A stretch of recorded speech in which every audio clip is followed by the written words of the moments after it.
먼 미국 땅에서 자식들을 잘 키워내고 열심히 사신 여러분들 정말 장하십니다. 안녕하세요. 전원주입니다. 전쟁도 가난도 겪은 우리 세대는 참 눈물겨운 세월을 살았죠. 아메리칸 드림을 이루기까지 여러분들의 세월이야 어떠셨겠습니까? 건강 관련 프로그램에 출연하면서 요즘 제가 깨달은 건요, 양 한 방을 잘 결합하는 게 최고의 건강 관리라는 겁니다. 클레버 케어, 메디케어 어드밴티지 플랜 아세요? 양방과 한방의 좋은 혜택들을 쏙쏙 뽑아서 제공해주는 똘똘한 플랜이더군요. 우리 한인의 건강 문화도 이해하고 실력 있는 한국 의사와 전문의를 척척 연결해 준다니 얼마나 똘똘합니까? 이제 우리도 똘똘한 클레버 케어 플랜으로 150까지만 사십시다.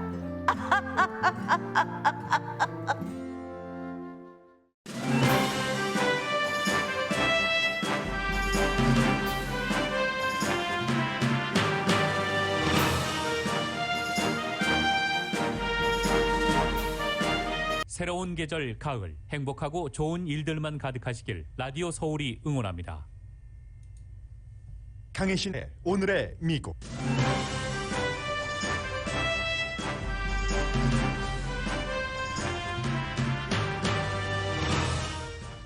바이든이 트럼프 같다는 뉴욕타임즈의 기사와 칼럼이 이어집니다. 여러 이슈가 있지만 미국 사람들은 현재 가장 큰 관심을 갖는 분야가 IT 난민 신청 희망자에 대한 정부의 대응입니다.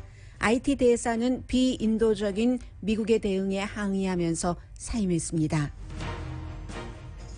서류 미비자의 권리를 보호하는 생츄어리시 정책을 금지한 플로리다 주법이 인종차별주의적이고 혐오 그룹을 지지하는 것이라고 연방 판사가 판결했습니다. 플로리다주에서는 텍사스주의 낙태금지법과 비슷한 법안도 상정됐습니다. 자문단의 권고대로 식품의약국은 부스터샷 접종을 65세 이상과 다른 두 그룹에게 허용했습니다. 바이러스를 이기는 관건은 여전히 테스트와 백신 접종입니다. 백신 접종 면제 대상자가 베트남전 병역 면제자에 비유되면서 백신 접종 면제 심사위원회 필요성 제안도 나옵니다. 백신 대신 과일을 이렇게 외치는 의대 교수가 플로리다주 공중위생국장으로 지명됐습니다. 루틴이었던 연방정부 빚 상한선 뎁 실링을 올리는 것을 놓고 민주공화당이 대치 중입니다. 최악의 경우엔 연방정부가 문을 닫겠지만 그렇게 갈 것으로 보이진 않습니다. 이번 대치에서 공화당의 목표는 민주당이 재정적으로 무책임한 당으로 보이게 하는 겁니다. 처음 주택을 구입하는 사람이 크게 줄어들고 있습니다. 여러분 안녕하십니까? 오늘의 미국 강혜신입니다. 헤드라인 뉴스를 들으시고 나서 내가 저 뉴스를 먼저 듣고 싶은데 하고 생각하셨던 분들이 계실 것 같고, 또 헤드라인 자체에서 좀 자극적이네 하고 생각되는 부분이 있었던 것도 사실입니다. 그러나 저는 모든 것을 뒤로 하고 가장 생활적인 뉴스를 맨 앞에 여러분들과 함께 나누고 싶습니다. 예상했던 대로죠. 식품의약국 18명 자문단이 권고한 그대로 식품의약국은 최종적인 결정을 내렸습니다. 누가 추가 백신 접종, 부스터샷을 맞을 것인가. 65세 이상은 아무런 상관이 없고요. 그리고는 이제 면역성이 약한 사람, 위험한 사람, 코로나 바이러스에 대해서 이렇게 구분을 하죠. 그 그룹이 두 개의 그룹인데 하나의 그룹은 65세 이상이 딱 정해졌기 때문에 65세 이상이 아닌 젊은 사람이라 할지라도 뭔가 바이러스의 위협을 느낄 만한 사람, 면역성이 약한다던가 여러 가지 있겠죠. 건강상의 문제. 그리고 또 다른 그룹은 직종, 일하는 곳 자체가 가장 먼저 헬스케어 워커들을 떠올리실 수 있죠. 그런 분들이 코로나 바이러스에 감염될 가능성이 높기 때문에 그런 부분. 그래서 이제 세 그룹입니다. 65세 이상, 65세 이상이 아니지만 위험한 그룹, 건강하고 65세 이상도 아니지만 직종에 따라서 이렇게 세 그룹으로 나뉘어지게 되는데 그래서 이제 질병통제국이 오늘부터 시작을 합니다. 그럼 어떤 그룹이 세 번째 그룹은 아주 간단하죠. 헬스워커 등등이고 두 번째 그룹이 문제가 되는 거죠.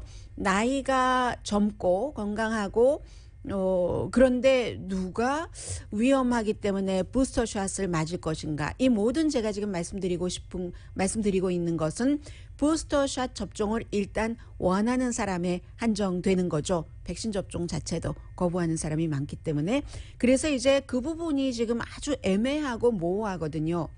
백신 제조 회사 파이저 앤 바이오엔텍은 당연히 이제 이번에 해당되는 것이고 모더나라든가 존슨 앤 존슨은 조금 더 검토를 해야지 되는데 파이저 앤 바이오엔텍은 무조건은 아니지만 부스터샷을 맞는 것이 굉장히 좋다고 이스라엘의 자료를 또 뭐 이렇게 표현해도 크게 틀린 것 같지 않습니다.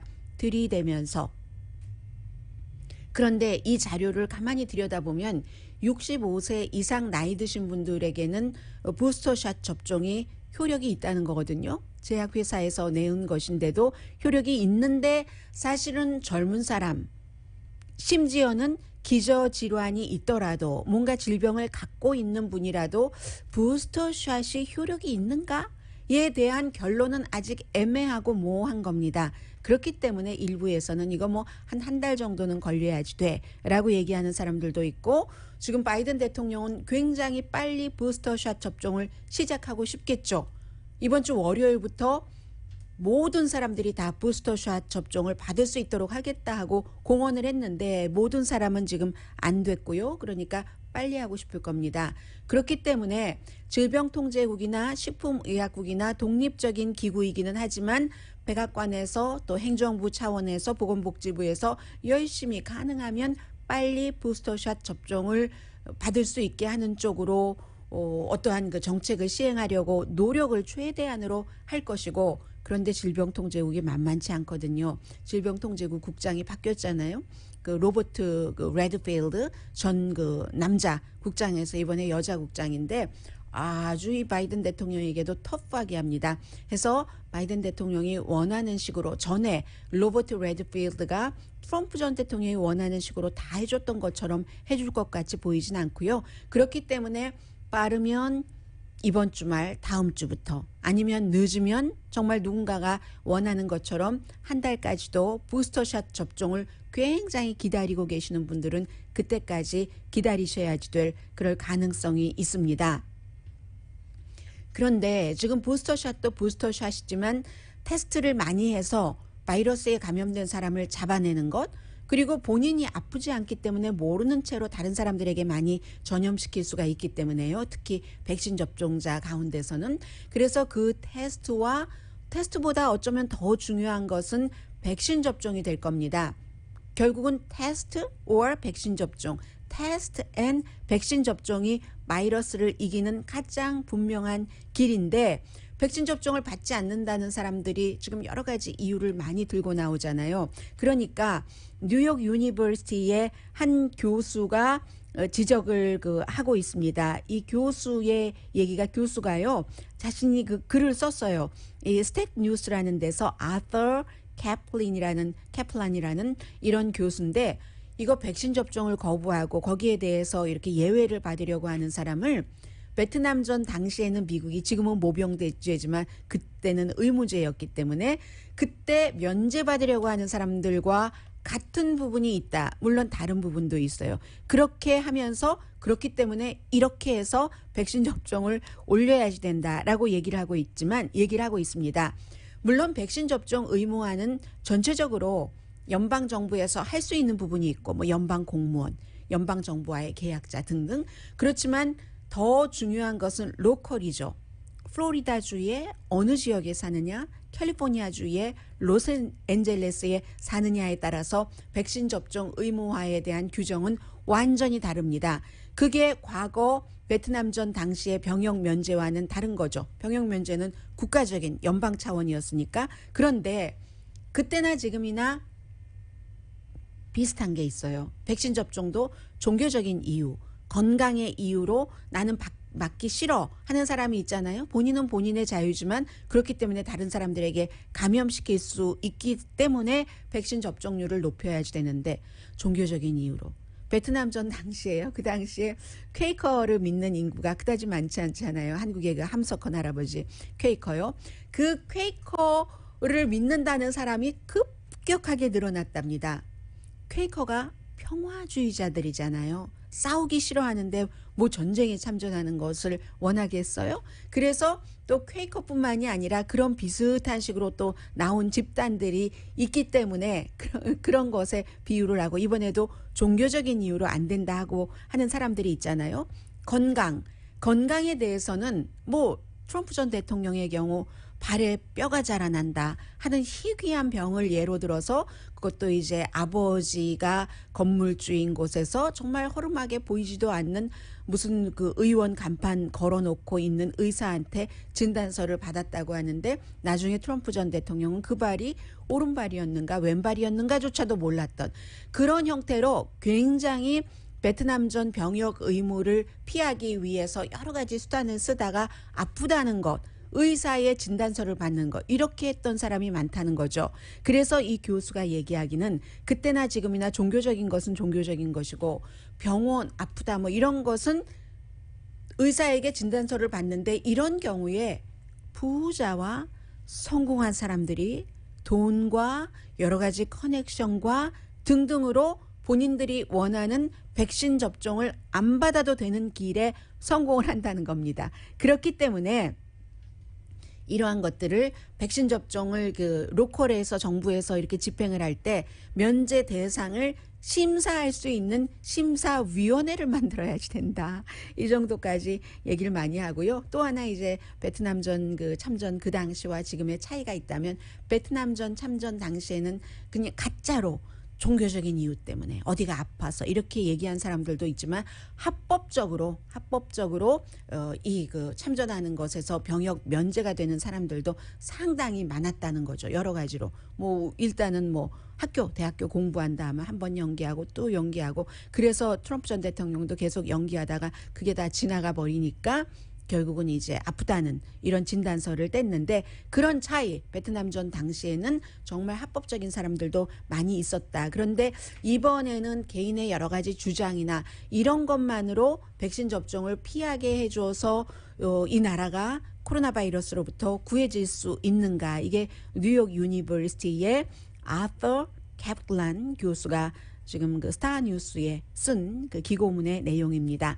그리고 또 이런 것도 있어요. 그래서 여러분들께서 굉장히 다니시는데 조심을 하셔야지 되는데 플로리다주의 새로운 공중위생국장에 그 얼마 전까지 UCLA에서 연구를 했었고요. 하버드 대학교에서 교육받은 사람입니다. 닥터 조셉 라다포가 지명이 됐는데 뭐 이렇게 임명이 되는 거죠, 결국은.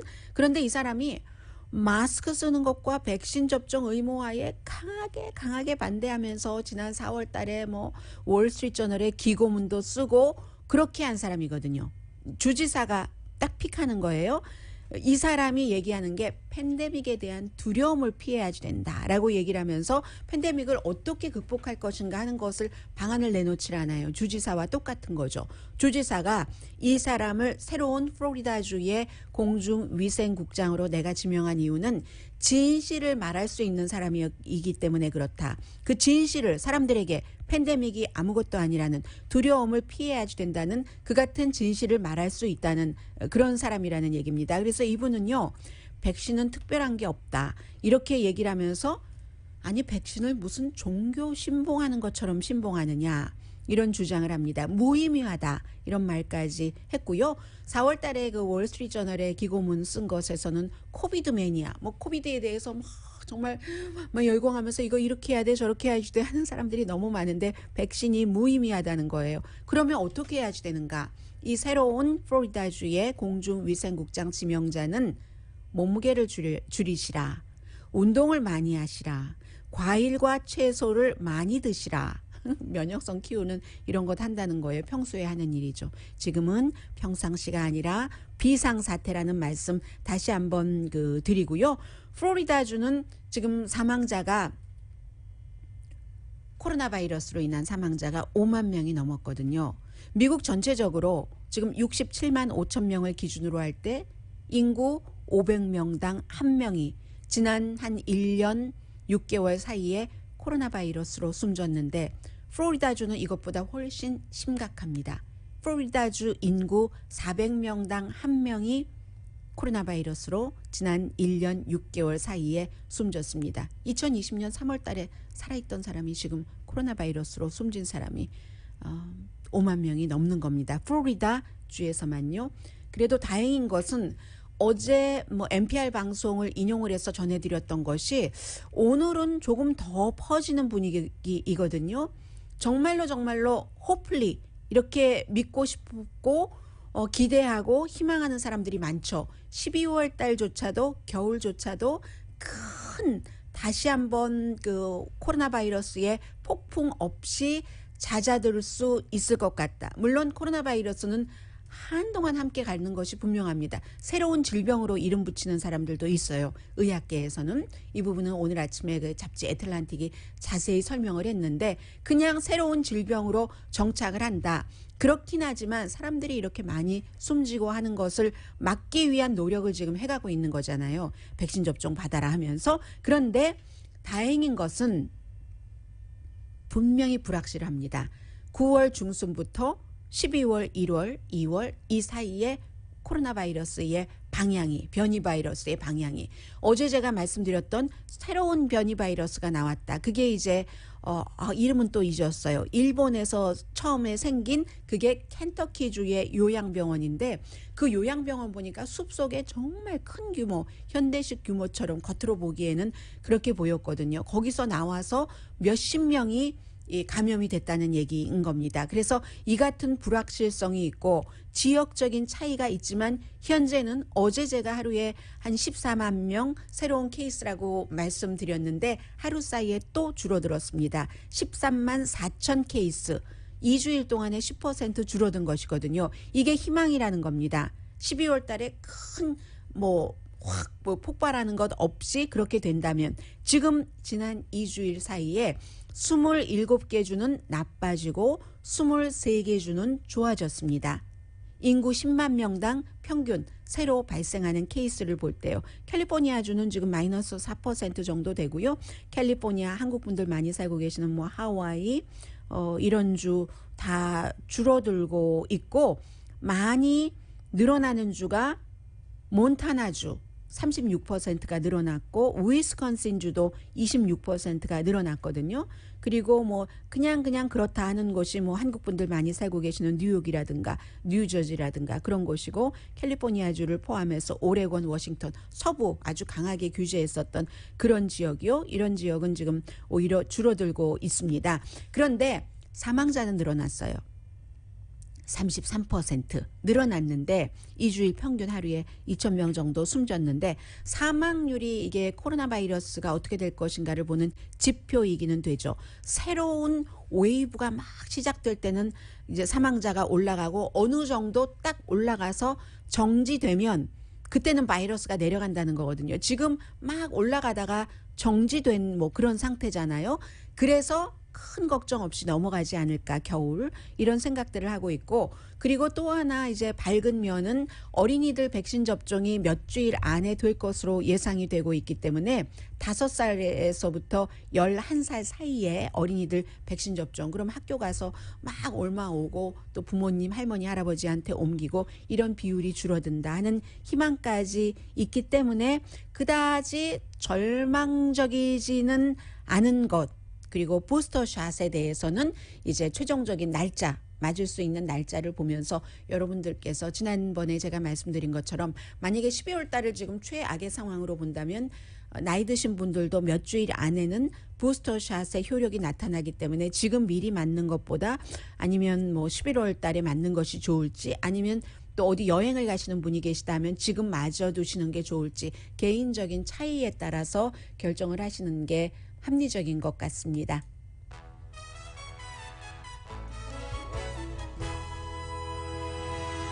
오늘의 미국은 전문가가 추천하는 이민법, 가정법 전문 제인정 종합법률 사무소, 미주류 언론과 유명 인사들을 감동시킨 미주 판매 1위 카후나 마사지 체어, 한인 기업의 자랑 카후나 마사지 체어, 코지다운 갤럭시 거위털 이불은 잠이 솔솔 오게 하는 기능성 거위털 이불, 거위털 이불 전문회사 코지다운, 친절하고 자세한 상담으로 절개를 최소화하는 복강경 수술 전문 장지아 외과, 매일 아침 재래식으로 직접 만드는 검정콩 생순두부 수라원 순두부, 차원이 다른 샴푸형 흰머리 염색약 수화연을 핫세일 중인 한국 홈쇼핑 공동폰입니다.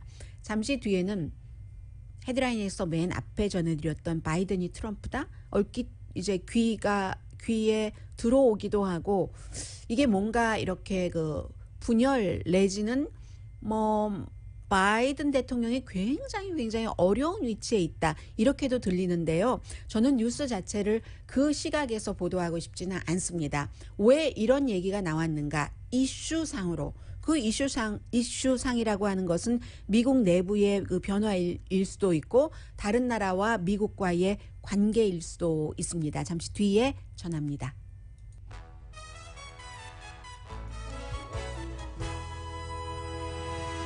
라디오 서울 방송 오늘의 미국 듣고 계십니다. 네, 프랑스의 이마뉴엘 마크롱 대통령이 그렇게 호주, 영국 또 미국의 그 안보 동맹 오커스에 대해서 화를 내하면서 호주와 미국 대사를 소환을 했었는데, 다음 주에 영국에 소환됐던 미국 대사는 원래의 자리에 복귀를 한답니다. 이게 이제 바이든 대통령과 어제 그 전화 통화를 하고 나서 이런 일들이 있었던 것이고, 어쩌면 그 바이든 대통령도 각오를 했다가 이 정도면 이렇게 그 풀어지겠지, 이건 급박한 문제가 아니야라고 생각을 했으니까 6개월 동안 프랑스 몰래 숨기고 이제 호주에 그 핵 추진 잠수함을 건설할 수 있도록 하는, 그렇게 하여서 중국을 견제할 수 있는 것을 아마 그 시행을 추진을 했었을 겁니다. 그런데 바이든이 트럼프인가? 바이든 투 트럼프 컴페어, 뉴욕타임스가 바이든하고 트럼프를 컴페어 하는데, 오늘 한 기사는 4명의 기자가 썼습니다. 한 사람은 이제 멕시코에서, 그리고 나머지는 미국에서 뉴욕타임스의 4명의 기사가 쓴 기사인데, 기본적으로 그 여러 가지 이슈가 있지만 왜 바이든을 트럼프에 비교를 하느냐, 국경 정책을 인도주의적인 차원에서 한다고 하고는 이게 뭐냐 하는 얘기입니다. 아프가니스탄 이슈도 있고요. 그런데 국경 정책을 먼저 말씀을 드리자면, 요 며칠 계속 이어지고 있는 국경 수비대가 말을 타고 그 IT 난민들을 막 채찍질도 해가면서 쫓았다 하는 것이, 어제 결국은 백악관조차도 그 있어서는 안 되는 일이야. 해리스 부통령 그랬죠. 국토안보부 장관도 그렇죠. 조사한다고 했죠. 그런데 이러한 일들이 일어나는 것은 개인의 일탈인가, 아니면 총체적인 정부의 어떤 공격적인 그 난민 정책이라든가 이민 정책이라든가 이런 것을 해나가는 데 있어서 나온 작은 그 어떤 그 피스인가, 이것을 볼 때 대부분의 사람들은 어떠한 사람들이 말 타고 막 몰고 하는 것이 그냥 나오지 않았다고 보는 겁니다. 바이든 대통령이 물론 난민을 6만 5천 명에서 12만 5천 명 이상으로 2배 이상 늘린다고 하고, 하지만 그러면서도 공격적으로 미국에 들어오지 못하게, 다 난민에 대해서는 사정이 있어요. 맞기 때문에 그 같은 일들이 일어났다고 믿는 것이죠. 오죽하면은 그 IT의 그 특수 IT 그 대사, 특별 대사 임명된 지도 얼마 되지 않아요. 7월 달에 임명됐습니다. 예전에 이분이 그 잠비아 대사를 했었는데 국무부에서 오래 일을 했고요. 미국에서 태어난 사람이에요. 뉴욕 태생의 데니엘 그 푸트라는 대사가 7월 달부터 일을 했는데, 오늘 나는 미국 정부의 비인도적인 어떤 그 이민 정책에 발담그지 않겠다 하면서 이건 아니지라고 하고, 이제 그 대사니까 국무부에 사표를 제출을 했습니다. 그 정도입니다. 그러니까 바이든 대통령이 이민 정책에 있어서, 난민 정책에 있어서 양쪽에서 지금 다 욕먹고 있는 거예요.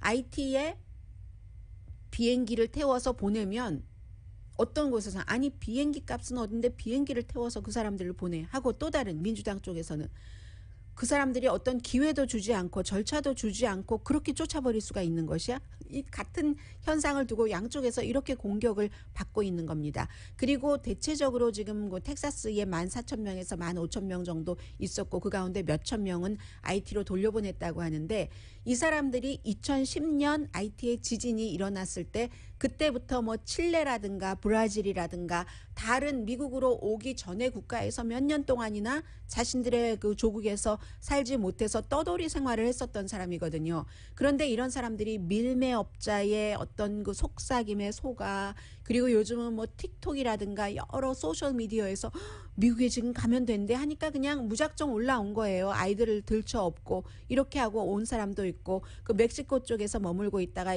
국경을 넘나들면서 뭐 물건을 가져가고 먹을 것을 가져가고 하는 사람들 정말로 힘든 사람이죠. 게다 대고 얼마 전에 IT 대통령이 암살되고 또 무슨 뭐 자연적인 재해가 일어나고 이랬던 사람이거든요.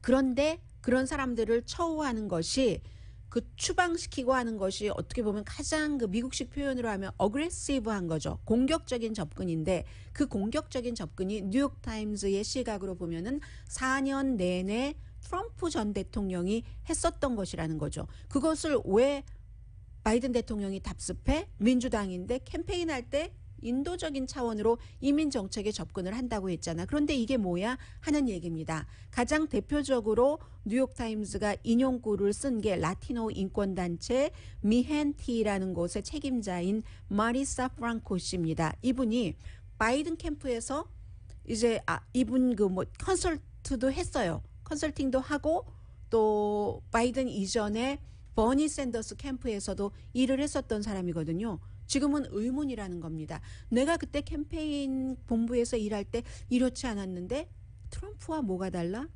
트럼프와 뭐가 달라? 이런 얘기를 하고 있고 그런데 뉴욕타임스가 바이든의 딜레마도 지적을 했습니다.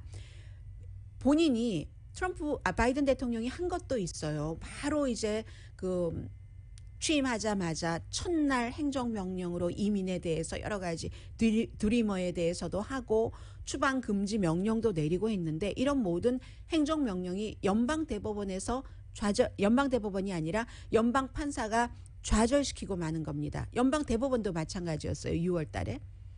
대통령 행정명령으로 할 일이 아니지. 이런 것은 뭐 그렇다고 완전히 아니다라고는 안 했지만 의회에서 처리를 해라. 이게 연방대법원의 판결이잖아요. 대통령의 행정명령은 항상 한계가 있습니다. 그럼 의회에서 해줘야 되는데 안 해주고 있잖아요. 포괄적인 이민개혁안이 공화당이 반대를 하고 있기 때문에 통과되지 않습니다. 그러니까 처음에 바이든 대통령이 딱 들어와서 뭐 좀 이렇게 잘 해보려고 했는데 민주당의 입장에서 이민 정책을 해보려고 했는데 딱 연방대법원부터 판결에 걸리고 나고 그리고 사람들이 뭐야 이거 왜 저렇게 느슨해 나이브해 하니까 조금 바꿔보고 이게 근데 완전히 끝은 아닌 거죠. 바이든 대통령은 이제 1년도 되지 않았습니다. 취임한 지 6개월 조금 넘어서 허니문 기간이 끝난 그 시점일 뿐인 겁니다. 그래서 어쨌든 포괄적인 이민 그 법이 통과가 되지 않으면 상원이 거부했잖아요. 하원에선 통과됐죠. 왜냐하면 민주당이 다수당이니까. 게다 대고 코로나 바이러스 때문에 아무리 또 일부 법원에서는 이민자들이 공공건강에 코로나 바이러스 시대에 또 난민 신청자들이 위협이 안 돼라고는 하지만 또 다른 곳에서는 위협이 된다고 하고 하니까 바이든 대통령은 갈 곳이 없는 딜레마 지대에 서 있다고도 뉴욕타임스가 설명도 해줍니다.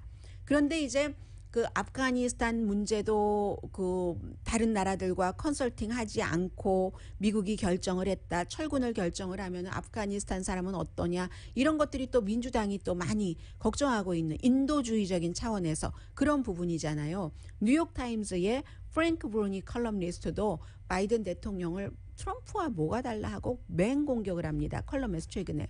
이 사람은 2004년부터 2009년까지 레스토랑 비평가였거든요. 미국에서 푸드 비평가 굉장히 힘이 막강하잖아요. 그때 푸드 비평가에서 이 같은 그 어피니언 칼럼을 써서 굉장히 컬럼니스트로 이렇게 했기 때문에 굉장히 그 주목을 받았던 사람인데 트럼프 트럼프가 아닌 바이든 대통령이 트럼프의 으뜸패를 지금 쓰고 있다. 트럼프가 하던 으뜸패를 쓴다는 거예요. 프랑스 문제. 뭐 이 문제는 이제 해결이 됐다고 쳐요. 뭐 영원히 해결되지 않는 감정의 앙금은 남아있겠죠. 그런데 아프가니스탄 철군도 전혀 정말 동맹과 코디네이션 같은 것이 없이 이게 트럼프 전 대통령이 했었던 것이라고 우리 다 알고 있지만 상기시켜주고 있습니다. 트럼프라는 이름도 아닌 대통령이 아니 트럼프가 아닌데 IT 난민도 저렇게 완전히 공격적으로 되돌려 보내고 그럴 수가 있어? 트럼프 전 대통령이 아닌 것 자체는 할렐루야지만 그러나 트럼프적인 터치가 남아있다는 겁니다. 지금 바이든 대통령의 이민 정책, 아프가니스탄에서의 미군 철군, 또 프랑스 싹 뒤로 제치고 뭐 여러 가지 하는 이런 것. 그래서 바이든 대통령이 처음에 들어오면서 캠페인을 할 때는 미국이 돌아왔다. America is back. 이라고 했는데 America is back이라는 것은 Trump is gone. 트럼프는 사라졌다라는 것이 돼야지 되는데 아직도 미국 속에 트럼프가 있다. 이게 둘 다 기사도 칼럼도 뉴욕타임즈 가장 진보적이고 이 바이든 대통령을 강력하게 지지했었던 이 매체에서 쓴 겁니다. 그렇다고 완전한 비난한다는 것이 아니라 그 당시와 지금과 상황을 그냥 체크 앤 밸런스 맞춰서 쓴다는 쪽으로 가고 있는 것 같고요. 아무튼 그렇습니다. 그런데 특히 칼럼니스트나 뉴욕타임즈 기자들이 IT 난민 문제 처리하는 이 부분은 또 미국이 쿠바에 있는 관타나모 베이에 있는 그 전에 우리는 많이 기억하는 것이 테러와의 전쟁 속에서 포로들을 가두었었던 것이죠. 포로 수용소였던 것이죠. 부시 시절에는 그곳에서 막 그 이슬람을 신봉하는 사람들을 뭐 코란을 굉장히 경멸했다던가 뭐 여러 가지 그 사람들의 종교적인 또 사회적인 문화에 존중을 보여주지 않았다던가 해서 악명 높은 관타나모 베이 그곳이 원래는 테러리스트들을 구류하기 전에는 원래 이민 구류소였거든요. 특히 이제 이 남미에서 오는 사람들 그 섬에 이렇게 놓고 절차를 진행하는 그런 곳이었습니다. 그러다가 테러와의 전쟁이 시작되고 나서 이렇게 했는데 수십 년 동안 그곳은 이민자를 구류했던 곳이에요. 여기를 다시 이민자들이 너무 많이 몰려오고 있으니까 남쪽에서 미국 그곳을 다시 오픈을 하겠다는 겁니다. 해서 이곳은요. 아버지 부시 대통령 때도 그때 막 그 남미 쪽에서 미국에 지금만큼이나 많이 15,000명 정도가 몰려오고 했었거든요. 그래서 그것도 크지는 않지만 구류를 일부 그 남미 신청을 할 때 이곳에서 해라 하는 그런 곳이 있었는데 이걸 다시 오픈한다고 하니까 또 아주 비난이 크죠. 그리고 그때 그곳을 그 난민 그 신청자들 구류했었던 것을 당시의 법무장관이 트럼프 전 대통령 마지막 법무장관이었던 마지막은 아니네요. 마지막 직전의 법무장관이었던 그 윌리엄 바거든요. 윌리엄 바가 허락을 해서 그곳에서 이렇게 해서 난민 신청들을 하도록 특히 이제 IT 난민자들이 플로리다로 오고 싶어하고 하는 사람들이 많잖아요. 그랬던 곳을 다시 이제 그렇게 난민 구류소로 그 이후에는 해군 기지로 많이 오래 썼지만 그렇게 하는 것에 대해서도 반대하는 사람들이 아니 테러리스트들을 가뒀던 곳을 뭐 난민들을 또 뭐 한단 말이야 이렇게 얘기하는데 원래 그곳이 그곳이었어요. 지금 14,000명 이상이 뭐 텍사스 그 리오그란데 강을 건너와서 이렇게 있으니까 일부는 어디로 보내고 일부는 어디로 보내고 일부는 IT로 쫓아보내고 하는데도 모자라니까 그렇게 하게 된다는 겁니다. 글쎄요, 이 국토안보부는 IT 난민을 그곳에 구류하지는 않겠다라고 얘기를 하고는 있습니다만 어쨌든 뭐 난민들에게 잘 해주고 싶은 것이 이 바이든 대통령의 속마음일 겁니다. 그러나 대통령은 대통령으로서 정치적인 계산도 해야지 되고 여러 가지 사회적인 분위기도 봐야지 되고 하니까 이렇게 지금 어려워지는 것이고요. 그 사이에 뭐 IT 난민은 IT 난민이고 아프가니스탄 난민들도 지금 미국으로 오고 있잖아요. 에어비앤비가 원래 약속을 했었던 그런 숫자의 배 4만 명 정도를 에어비앤비가 할 수 있는 한 아프가니스탄 난민들을 이제 지낼 수 있게 해준다 하는 겁니다. 에어비앤비도 그러는데 뭐 바이든 행정부는 뭐야 하는 지적을 지금 받고 있는 것이죠. 잠시 뒤에 경제 관련 뉴스, 연준의 어제 미팅은 뭐 예상했었던 대로 나왔고요. 그리고 만약에 그 뎁 실링 빚 상한선 빌릴 수 있는 그 우리 크레딧 카드 한도가 있잖아요. 그것을 늘리지 않으면 어떻게 되는가, 이 부분에 대해서 지금 공화당과 민주당의 뭐 입장 차이가 있는 것이고요. 일반인들도 알아두면 좋을 그럴 부분들이 있어서 잠시 뒤에 전해드리겠습니다.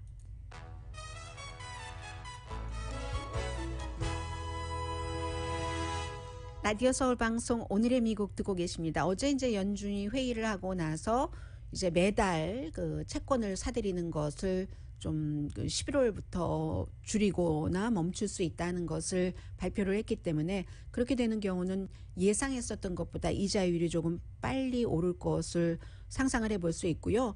그러면은 이제 지난달에 그 퍼스트 홈 바이어가 29%가 한 달 전에 비해서 줄어들어서 2년 사이에 최저라고 하거든요. 전국 부동산 협회의 발표입니다. 그래서 그 새로운 바이어가 아무튼 그 퍼스트 홈 바이어가 보통 한 31% 정도는 돼 왔는데 그렇게 많이 준 것이고, 이것은 꼭 이자율 때문이라기보다는 값이 계속 내려가지 않고 뭐 지역에 따라서 내려가는 곳도 있지만 올라가고 있기 때문에 평균 전국적인 주택값이 뭐 36만 달러가 넘으니까요. 캘리포니아주는 80만 달러 정도 되고, 그래서 만약에 이자율까지 오른다면은 퍼스트 홈 바이어의 집 사기는 더 내년 정도에 힘들어질 수 있다는 것을 예상할 수 있고요.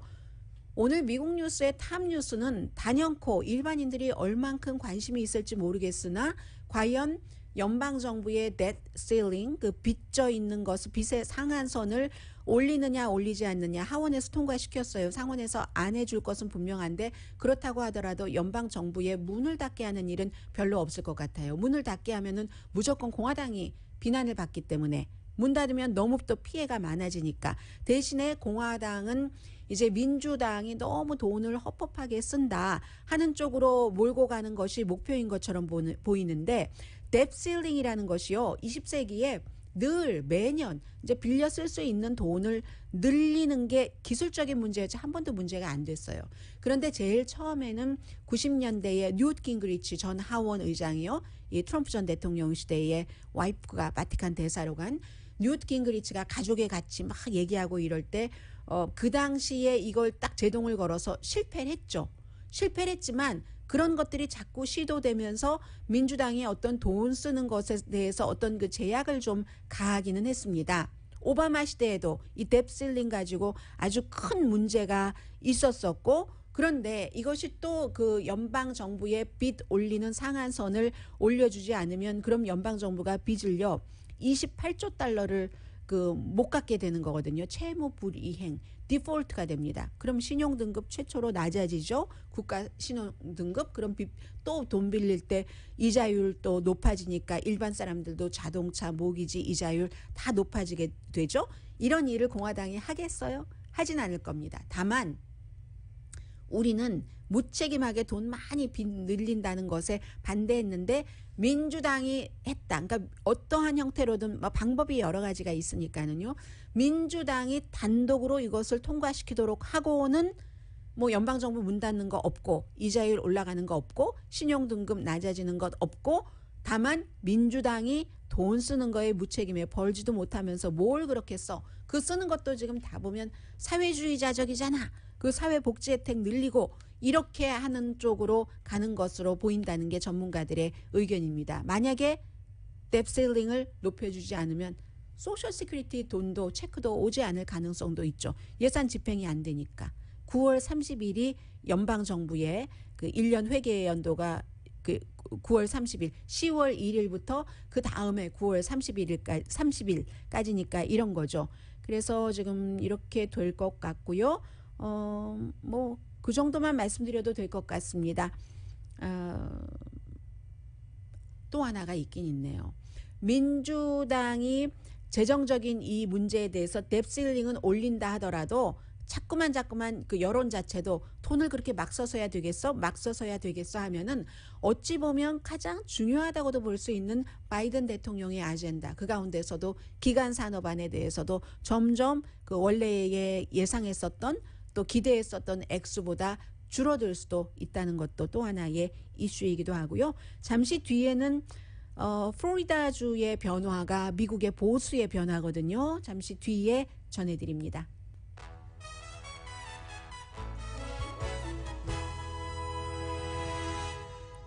라디오 서울 방송 오늘의 미국 듣고 계십니다. 어제 이제 플로리다주의 그 생추어리 시 정책을 금지한 이 주법에 대한 판결이 나왔는데 이 생추어리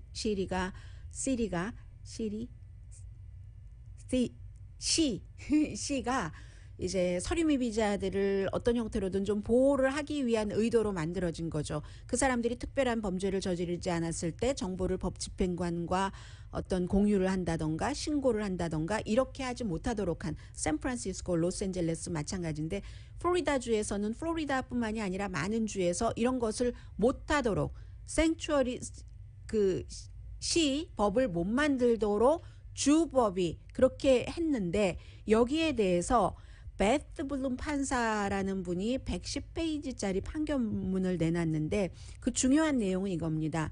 인종차별주의적이고 혐오 그룹을 지지하는 게 플로리다의 생추어리 시 법을 못하도록 하는 금지하는 것이다 하는 거거든요. 왜 그런 얘기를 했냐면 특히 플로리다주의 이 법을 만드는데 영향을 미친 그룹 무슨 뭐 플로리다 주민을 위한 이민 집행법 뭐 이런 그 영어로 한국말로 하면 그런 그룹이 있는데 이 그룹 자체가 반이민 그룹이고 이 반이민 그룹이 혐오 그룹이기도 하고 외국인을 혐오하고 국수주의 나쁜 의미에서 그리고 인종차별적인 이데올로기를 마구 플로리다주에서 퍼뜨리다가 이제 주의회도 영향을 미쳐서 이 법을 마련을 했다. 이 같은 개입이 만들어진 법이 인종차별적인 시각을 더욱 퍼뜨리고 있고 특히 소수인종에게 라티노와 흑인 이민자들에게 그런 그 피해를 주고 있기 때문에 이런 차별적인 목적으로 생추어리 시를 금지하는 법은 역사적으로 미국에서 반복된 인종차별의 패턴이다. 이민자에게 위협이 되고 다른 주에도 이런 것이 퍼져나가서 안 좋다라고 판결을 내렸습니다. 그런데 이제 법의 일부에 대해서 어떤 그 프로비전에 대해서는 하도록도 했어요. 뭐 예를 들어서 법 집행관이 이민세관국이 요청을 하면은 부분적으로는 협조할 수 있도록 그렇게 하는 것은 했는데 플로리다주의 주지사가 어떻게 했습니까? 당연히 항소한다고 발표를 했고요. 그리고 플로리다주에서 텍사스주에서 얼마 전에 한 것과 비슷한 낙태금지법이 지금 발의가 됐거든요. 공화당 의원에 의해서 이번에는 텍사스주는 6주일 이상이면 낙태 안 된다 하는 건데 텍사스주는 6주일에서 8주일 이렇게 놓고 일반인이 그 커뮤니티에 사는 일반인이 의사가 낙태를 실수로 하면 그 의사를 고소할 수 있도록 불법 낙태하고 뭐 얼마 기간이 지나면 고소를 할 수 있도록 하고 텍사스주와 마찬가지로 어떤 리워드를 그 고소한 사람에게 소송에서 승소하면 말하자면 법률 비용을 댄다 이런 형태의 돈을 준다는 겁니다. 주지사와 플로리다주의 주요 그 공화당 정치인들은 굉장히 지지하고요. 전에도 한번 플로리다주에서 이런 것이 발의가 됐다가 실패했는데 그때는 연방 대법원이 텍사스주의 그 같은 낙태 금지법을 시행하지 말아라 하고 요청해 놓은 것을 블럭하지 않아서 지금 시행 중이잖아요. 텍사스주에서. 그 일이 연방 대법원의 판결이 있기 전에 있었던 것이고 이번엔 연방 대법원이 이런 판결을 했기 때문에 플로리다주에서도 힘을 받지 않을까 그런 생각들을 굉장히 많이 하고 있고요. 그래서 이제 이 낙태에 대해서는 이제 곧 그 연방 대법원에서 다른 주의 어떤 그 것을 심의할 그게 굉장히 중요한 영향을 미칠 것으로 보입니다. 네, 오늘의 미국은 전문가가 추천하는 이민법, 가정법 전문 재인정 종합법률사무소, 미주류 언론과 유명 인사들을 감동시킨 미주 판매 1위 카후나 마사지 체어, 한인 기업의 자랑 카후나 마사지 체어, 코지다운 갤럭시 거위털 이불은 잠이 솔솔 오게 하는 기능성 거위털 이불, 거위털 이불 전문회사 코지다운, 친절하고 자세한 상담으로 절개를 최소화하는 복강경 수술 전문 장지아 외과, 매일 아침 재래식으로 직접 만드는 검정콩 생순두부 수라원 순두부, 차원이 다른 흰머리 염색약 수하연을 핫세일 중인 한국 홈쇼핑 공동펀이었습니다. 10시에 좋은 아침 좋은 하루 방송됩니다. 하와이의 하이쿠 트레일이라고, 하이쿠 일본 그 시를 딴 게 아니라 하와이의 꽃을 딴 건데, 해군이 만들어 놓은 그 트레일을 완전히 이제 없애버린다고 하죠. 저기 고도에 있는 4,000보 정도 된다고. 사람들이 가지 마라 하는데도 너무 가서 그렇게 한다는 얘기고요. 강희신이었습니다.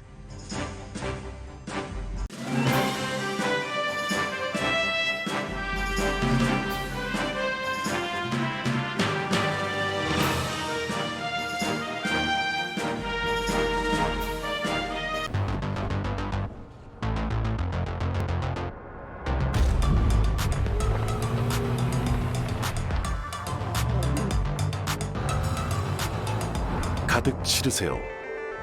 원하는 건 무엇이든 초대형 그림도 거뜬하죠. 언제나 기아 카니발 MPV는 자신있게 말합니다. 당신의 다음 도전은 무엇인가요? 기아 카니발 MPV